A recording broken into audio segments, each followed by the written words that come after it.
राधे राधे दोस्तों, आज मैं आप सभी के लिए शुक्रवार संतोषी माता व्रत कथा लेकर आई हूँ। शुक्रवार के दिन माँ संतोषी का व्रत पूजन किया जाता है। इस दिन माता की पूजा के दौरान आरती, पूजन और अंत में माता की कथा भी सुनी जाती है। तो आइए सुनते हैं शुक्रवार के दिन की जाने वाली संतोषी माता की व्रत कथा। एक बुढ़िया थी, उसके 7 बेटे थे, 6 कमाने वाले थे और एक निकम्मा था। बुढ़िया 6 बेटों की रसोई बनाती, भोजन कराती और उनसे जो झूठन बचती वह 7वें बेटे को दे देती। एक दिन वह पत्नी से बोला, देखो मेरी माँ जो मुझ पर कितना प्यार करती है। वह बोली, क्यों नहीं, सबका झूठन जो तुमको खिलाती है। वह बोला, ऐसा नहीं हो सकता, मैं जब तक आंखों से न देख लूं मान नहीं सकता। बहू हंसकर बोली, देख लोगे तब तो मानोगे। कुछ दिन बाद त्योहार आया। घर में 7 प्रकार के भोजन और चूरमे के लड्डू बने। वह जांचने को सिर दुखने का बहाना कर पतला वस्त्र सिर पर ओढ़े रसोई घर में सो गया। वह कपड़े में से सब देखता रहा। 6 भाई भोजन करने आए।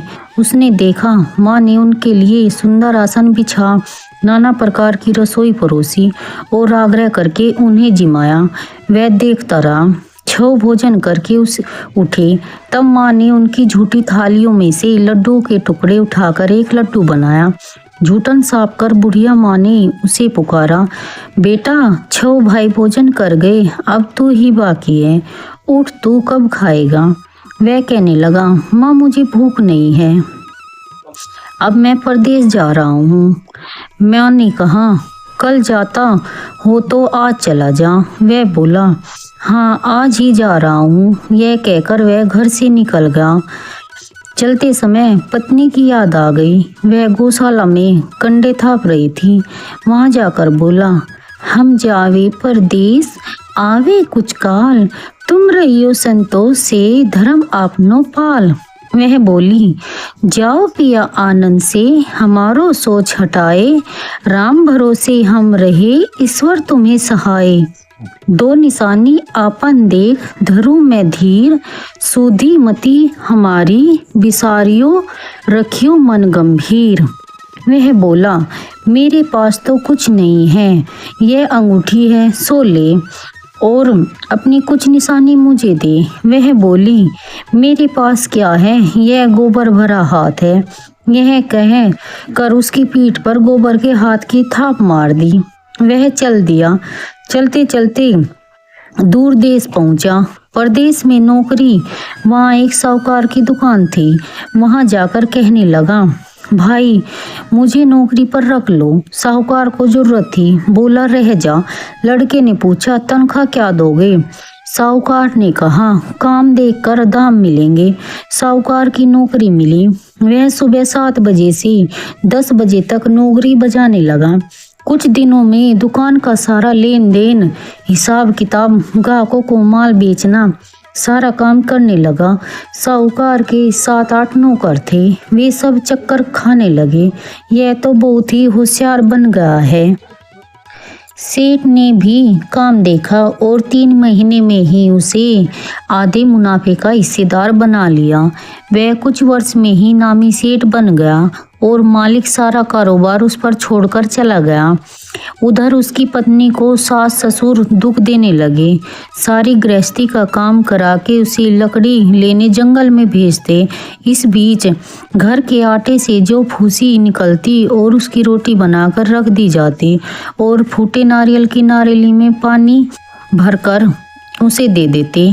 एक दिन वह लकड़ी लेने जा रही थी। रास्ते में बहुत सी स्त्रियां संतोषी माता का व्रत करती दिखाई दी।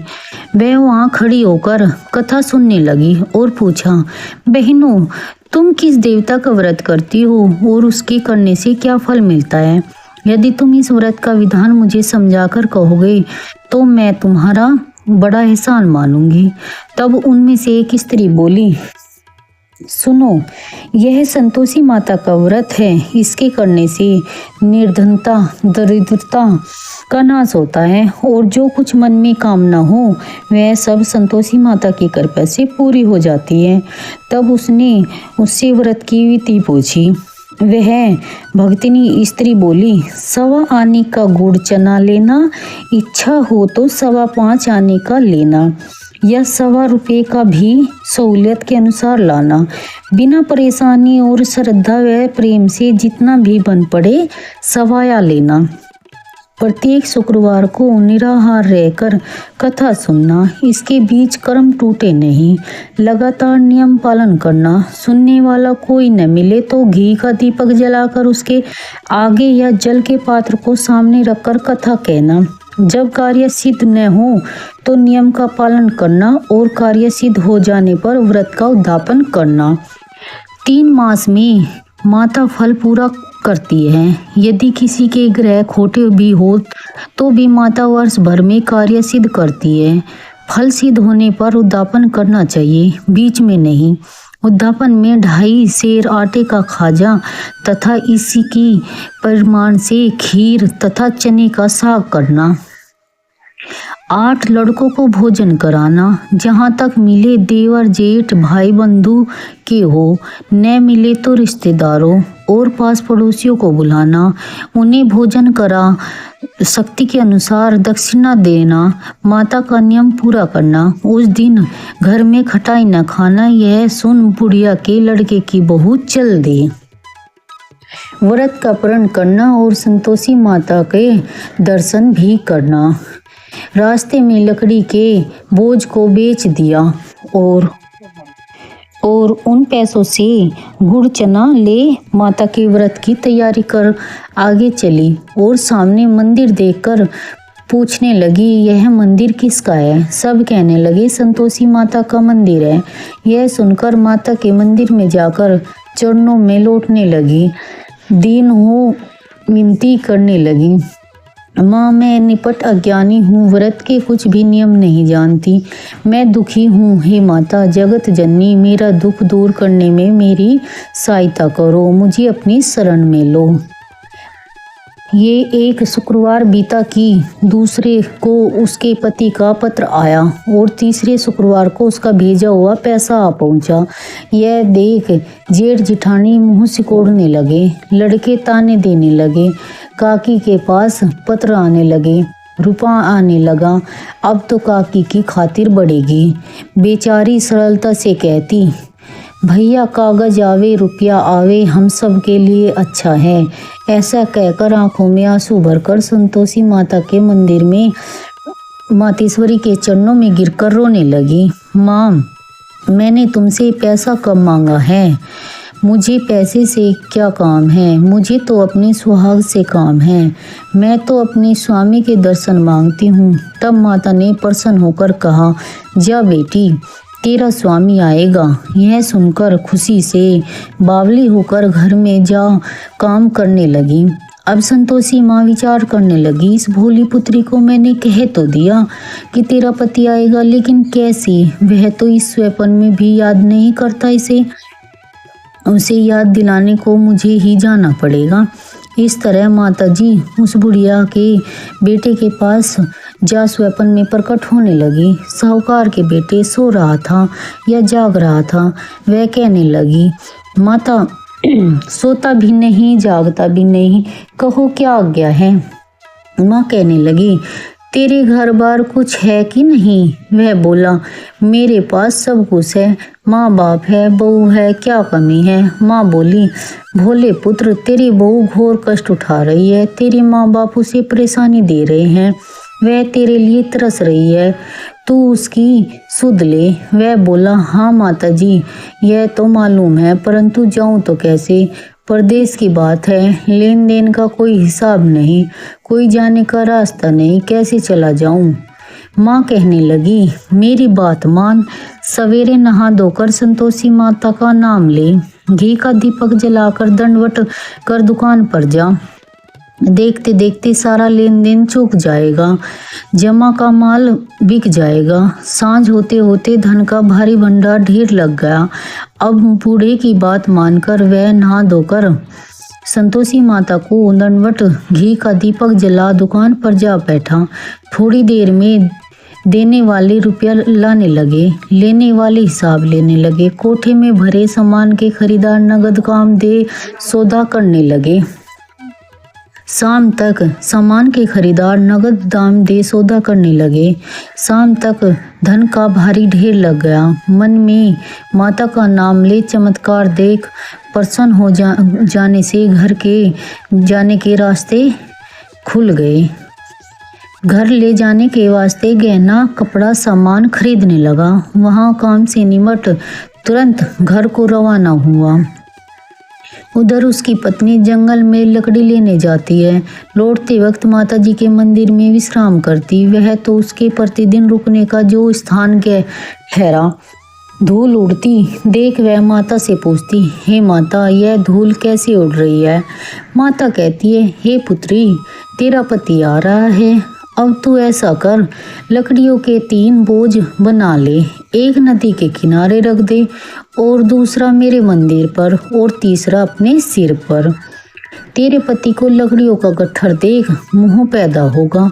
वह यहाँ रुकेगा, नाश्ता पानी खाकर माँ से मिलने जाएगा। तब तू लकड़ियों का बोझ उठाकर जाना और चौक में गट्ठर डालकर जोर से आवाज लगाना, लो सासू जी, लकड़ियों का गट्ठर लो, भूसी की रोटी दो, नारियल के थेपटे में पानी दो। आज मेहमान कौन आया है? माता जी से बहुत अच्छा कहकर वह प्रसन्न मन से लकड़ियों के 3 गट्ठर बनाई, एक नदी के किनारे पर और एक माता जी के मंदिर पर रख दिया। इतने में मुसाफिर आ पहुंचा। सूखी लकड़ी देख उसकी इच्छा उत्पन्न हुई कि हम यहीं पर विश्राम करें और भोजन बनाकर खा पी कर गाँव जाए। इसी प्रकार रुककर भोजन बना, विश्राम करके गांव को गया। सबसे पहले अपनी माँ से मिला। उसी समय सिर पर लकड़ी का गट्ठर लिए वह उतावली सी आती है। लकड़ियों का भारी बोझ आंगन में डालकर जोर से 3 आवाज देती है, लो सासू जी, लकड़ियों का गट्ठर लो, भूसी की रोटी दो, आज मेहमान कौन आया है? यह सुनकर उसकी सास बाहर आई। अपने दिए हुए कष्टों को भुलाने हेतु कहती है, बहू ऐसा क्यों कहती है? तेरा मालिक ही तो आया है। आ बैठ, मीठा भात खा, भोजन कर, कपड़े गहने पहन। उसकी आवाज सुन उसका पति बाहर आता है। अंगूठी देख व्याकुल हो जाता है। माँ से पूछता है, माँ यह कौन है? माँ बोली, बेटा यह तेरी बहू है। जब से तू गया है तब से सारे गांव में भटकती फिरकती है। घर का काम काज कुछ करती नहीं, 4 पैर आकर खा जाती है। वह बोला, ठीक है माँ, मैंने इसे भी देखा और तुम्हें भी। अब दूसरे घर की ताली दो, उसमें रहूंगा। माँ बोली, ठीक है, जैसी तेरी मर्जी। तब वह दूसरे मकान की 3री मंजिल का कमरा खोल सारा सामान जमाया। एक दिन में राजा के महल जैसा ठाट बाट बन गया। अब क्या था, बहू सुख भोगने लगी। इतने में शुक्रवार आया। उसने पति से कहा, मुझे संतोषी माता का व्रत करना है। पति बोला, खुशी से कर लो। वह उद्यापन की तैयारी करने लगी। जेठानी के लड़कों को भोजन के लिए कहने गई। उन्होंने मंजूर किया, परंतु पीछे से जेठानी ने अपने बच्चों को सिखाया, देखो भोजन के समय खटाई मांगना, जिससे उसका उद्यापन पूरा न हो। लड़के जीमने आए, खीर खाना पेट भर खाया, परंतु बाद में खाते ही कहने लगे, हमें खटाई दो, खीर खाना हमको नहीं भाता, देखकर अरुचि होती है। वह कहने लगी, भाई खटाई किसी को नहीं दी जाएगी, यह तो संतोषी माता का प्रसाद है। लड़के उठ खड़े हुए, बोले, पैसा लाओ। भोली बहू कुछ जानती नहीं थी, उसने उन्हें पैसे दिए।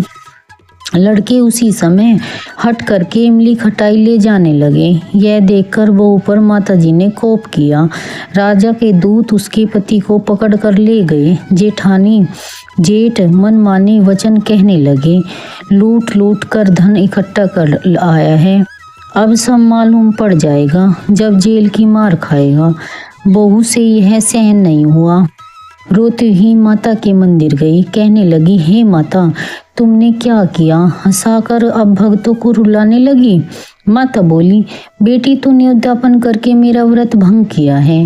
वह कहने लगी, माता मैंने कुछ अपराध नहीं किया है, मैंने तो भूल से लड़कों को पैसे दे दिए थे, मुझे क्षमा करो, मैं फिर तुम्हारा उद्यापन करूंगी। माँ बोली, अब भूल मत करना। वह कहती है, भूल नहीं करूंगी, अब बतलाओ वो कैसे आवेंगे? माँ बोली, जा पुत्री, तेरा पति तुझे रास्ते में आता मिलेगा। वह निकली, राह में पति आता मिला। वह पूछी, कहाँ गए थे? वह कहने लगा, इतना धन जो कमाया है उसका टैक्स राजा ने मांगा था, वह भरने गया था। वह प्रसन्न हो बोली, भला हुआ, अब घर को चलो। कुछ दिन बाद फिर शुक्रवार आया, फिर किया व्रत। वह बोली, मुझे फिर माता का उद्यापन करना है। पति ने कहा, करो। बहू फिर जेठ के लड़कों को भोजन को कहने लगी। जेठानी ने एक दो बातें सुनाई और सब लड़कों को सिखाने लगी, तुम सब लोग पहले की तरह ही खटाई मांगना। लड़के भोजन से पहले कहने लगे, हमें खीर नहीं खानी, हमारा जी बिगड़ता है, कुछ खटाई खाने को दो। वह बोली, खटाई किसी को नहीं दी जाएगी, आना है तो आओ, वरना ब्राह्मण को लड़के लाकर भोजन कराऊंगी। दक्षिणा की जगह एक एक फल उन्हें दे दिया। संतोषी माता प्रसन्न हुई।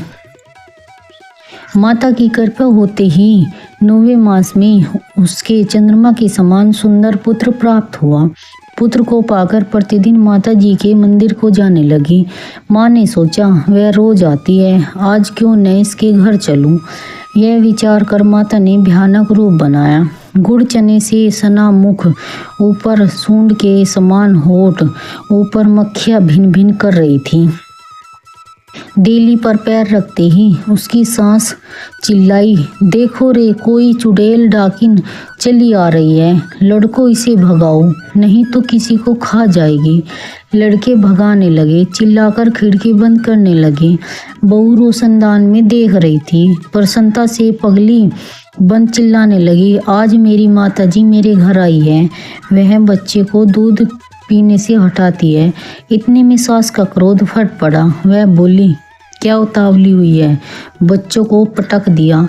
इतने में माँ के प्रताप से लड़के ही लड़के नजर आने लगे। वह बोली, माँ, मैं जिसका व्रत करती हूँ वह संतोषी माँ है। सबने माता जी के चरण पकड़ लिए और विनती कर कहने लगे, हे माता, हम मूर्ख हैं, अज्ञानी हैं, तुम्हारे व्रत की विधि हम नहीं जानते। व्रत भंग कर हमने बड़ा अपराध किया है। जग माता, आप हमारा अपराध क्षमा करो। इस प्रकार माता प्रसन्न हुई।